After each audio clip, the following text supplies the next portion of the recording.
Sylvie and Bruno by Lewis Carroll. Chapter 3. Birthday Presents. "It's my brother!" the sub-warden exclaimed in a warning whisper. "Speak out and be quick about it." The appeal was evidently addressed to the Lord Chancellor, who instantly replied in a shrill monotone, like a little boy repeating the alphabet. "As I was remarking, your sub-excellency, this portentous movement—" "You began too soon," the other interrupted, scarcely able to restrain himself to a whisper, so great was his excitement. "He couldn't have heard you. Begin again." "As I was remarking," chanted the obedient Lord Chancellor, "this portentous movement has already assumed the dimensions of a revolution." "And what are the dimensions of a revolution?" The voice was genial and mellow, and the face of the tall, dignified old man who had just entered the room, leading Sylvie by the hand, and with Bruno riding triumphantly on his shoulder, was too noble and gentle to have scared a less guilty man. But the Lord Chancellor turned pale instantly, and could hardly articulate the words. "The dimensions, your High Excellency? I scarcely comprehend." "Well, the length, breadth, and thickness, if you like it better." And the old man smiled half contemptuously. The Lord Chancellor recovered himself with a great effort, and pointed to the open window. "If your High Excellency will listen for a moment to the shouts of the exasperated populace," the sub-warden repeated in a louder tone, as the Lord Chancellor, being in a state of abject terror, had dropped almost into a whisper, "you will understand what it is they want." And at that moment there surged into the room a hoarse, confused cry, in which the only clearly audible words were, "Less bread! More taxes!" The old man laughed heartily. "What in the world—" he was beginning, but the Chancellor heard him not. "Some mistake," he muttered, hurrying to the window, from which he shortly returned with an air of relief. "Now listen!" he exclaimed, holding up his hand impressively. And now the words came quite distinctly, and with the regularity of a ticking of a clock. "More bread! Less taxes!" "More bread!" the warden repeated in astonishment. "Why, the new government bakery was opened only last week, and I gave orders to sell the bread at cost price during the present scarcity. What can they expect more?" "The bakery's closed, your Highness," the Chancellor said, more loudly and clearly than he had spoken yet. He was emboldened by the consciousness that here at last he had evidence to produce, and he placed in the warden's hands a few printed notices that were lying ready with some open ledgers on a side table. Yes, I see," the warden muttered, glancing carelessly through them. "Order countermanded by my brother and supposed to be my doing. Rather sharp practice! It's all right," he added in a louder tone. "My name is signed to it, so I take it on myself. But what do you mean by less taxes? How can they be less? I abolished the last of them a month ago." "It's been put on again, your Highness, and by your Highness's own orders." And other printed notices were submitted for inspection. The warden, whilst looking them over, glanced once or twice at the sub-warden, who had seated himself before one of the open ledgers, and was quite absorbed in adding it up. But he merely repeated, "It's all right. I accept it as my doing." "And they do say," the Chancellor went on sheepishly, looking much more like a convicted thief than an officer of the state, "that a change of government by the abolition of the sub-warden, I mean," he hastily added, on seeing the warden's look of astonishment, "the abolishment of the office of sub-warden, and giving the present holder the right to act as vice-warden whenever the warden is absent, would appease all this seedling discontent. I mean," he added, glancing at a paper he held in his hand, "all this seething discontent." "For 15 years," put in a deep but very harsh voice, "my husband has been acting as sub-warden. It is too long. It is much too long." My lady was a vast creature at all times, but when she frowned and folded her arms, as now, she looked more gigantic than ever, and made one try to fancy what a haystack would look like, if out of temper. "He would distinguish himself as a vice," my lady proceeded, being far too stupid to see the double meaning of her words. There has been no such vice in Outland for many a long year as he would be." "What course would you suggest, sister?" the warden mildly inquired. My lady stamped, which was undignified, and snorted, which was ungraceful. "This is no jesting matter," she bellowed. "I will consult my brother," said the warden. "Brother!" "And 7 makes 194, which is 16 and 2 pence," the sub-warden replied. "Put down 2 and carry 16. The Chancellor raised his hands and eyebrows, lost in admiration. "Such a man of business," he murmured. "Brother, could I have a word with you in my study?" the warden said in a louder tone. The sub-warden rose with alacrity, and the two left the room together. My lady turned to the professor, who had uncovered the urn, and was taking its temperature with his pocket thermometer. "Professor," she began, so loudly and suddenly that even Uggug, who had gone to sleep in his chair, left off snoring and opened one eye. The professor pocketed his thermometer in a moment, clasped his hands, and put his head on one side with a meek smile. "You were teaching my son before breakfast, I believe," my lady loftily remarked. "I hope he strikes you as having talent?"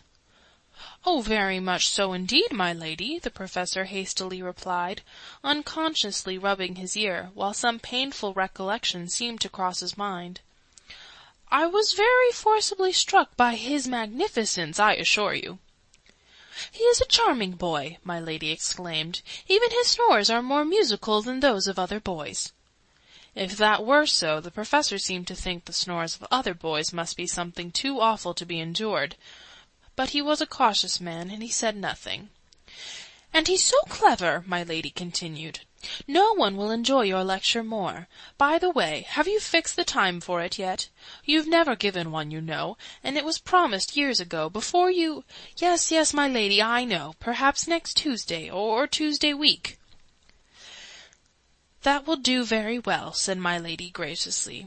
"Of course you will let the other professor lecture as well?" "I think not, my lady," the professor said with some hesitation. "You see, he always stands with his back to the audience. It does very well for reciting, but for lecturing—" "You are quite right," said my lady. "And, now I come to think of it, there would hardly be time for more than one lecture. And it will go off all the better if we begin with a banquet, and a fancy-dress ball." "It will indeed," the professor cried with enthusiasm. "I shall come as a grasshopper," my lady calmly proceeded. "What shall you come as, Professor?" The professor smiled feebly. "I shall come as early as I can, my lady." "You mustn't come in before the doors are opened," said my lady. I can't," said the professor. "Excuse me a moment. As this is Lady Sylvie's birthday, I would like to—" and he rushed away. Bruno began feeling in his pockets, looking more and more melancholy as he did so. Then he put his thumb in his mouth, and considered for a moment. Then he quietly left the room. He had hardly done so before the professor was back again, quite out of breath. "Wishing you many happy returns of the day, my dear child," he went on, addressing the smiling little girl, who had run to meet him.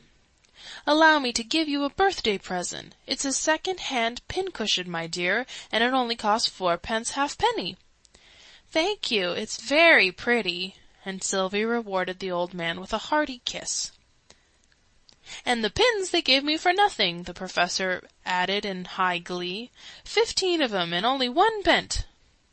"I'll make the bent one into a hook," said Sylvie, "to catch Bruno with when he runs away from his lessons." "You can't guess what my present is," said Uggug, who had taken the butter dish from the table, and was standing behind her with a wicked leer on his face. "No, I can't guess," Sylvie said without looking up. She was still examining the professor's pincushion.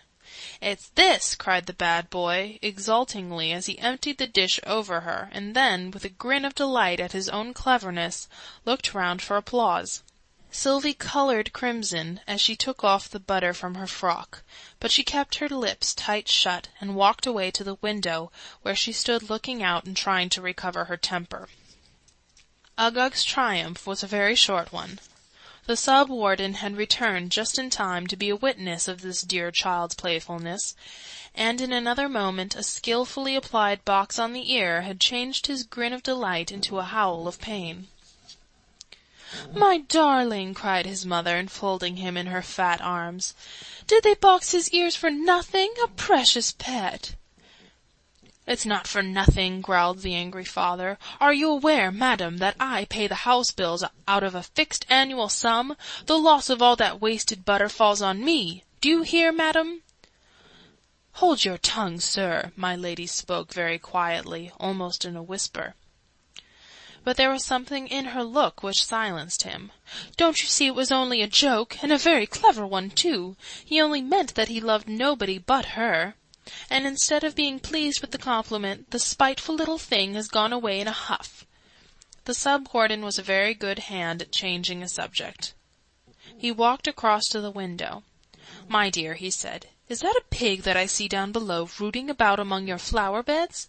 "A pig!" shrieked my lady, rushing madly to the window, and almost pushing her husband out in her anxiety to see for herself. "Whose pig is that? How did it get in? Where's that crazy gardener gone?" At this moment Bruno re-entered the room, and passing Uggug, who was blubbering his loudest in the hope of attracting notice, as if he was quite used to that sort of thing, he ran up to Sylvie and threw his arms around her. "I went to my toy cupboard," he said with a very sorrowful face, "to see if there was somefin for a present for oo, and there isn't nuffin. Is all broken, every one, and I haven't got no money left to buy oo a birthday present, and I can't give oo nuffin but this." This was a very earnest hug and a kiss. "Oh, thank you, darling," cried Sylvie. "I like your present best of all." But if so, why did she give it back so quickly? His sub-excellency turned and patted the two children on the head with his long, lean hands. "Go away, dears," he said. "There's no business to talk over."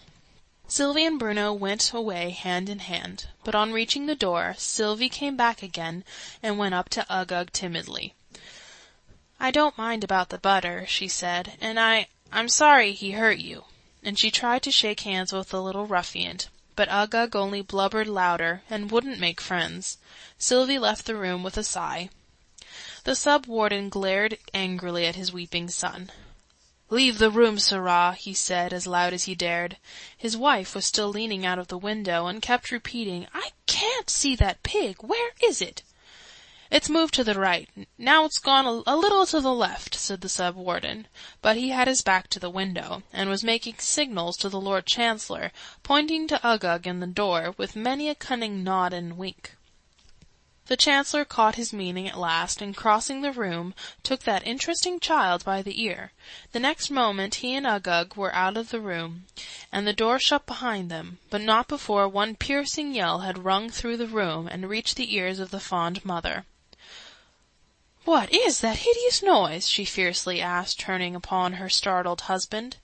"It's some hyena or other," replied the sub-warden, looking vaguely up to the ceiling, as if that was where they usually were to be found. "Let us to business, my dear. Here comes the warden." And he picked up from the floor a wandering scrap of manuscript, on which I just caught the words, "After which election duly holden, the said Sibimet and Tabakat his wife may at their pleasure assume imperial—" before, with a guilty look, he crumpled it up in his hand. End of Chapter 3. Birthday Presents. Recording by Claire Gauger.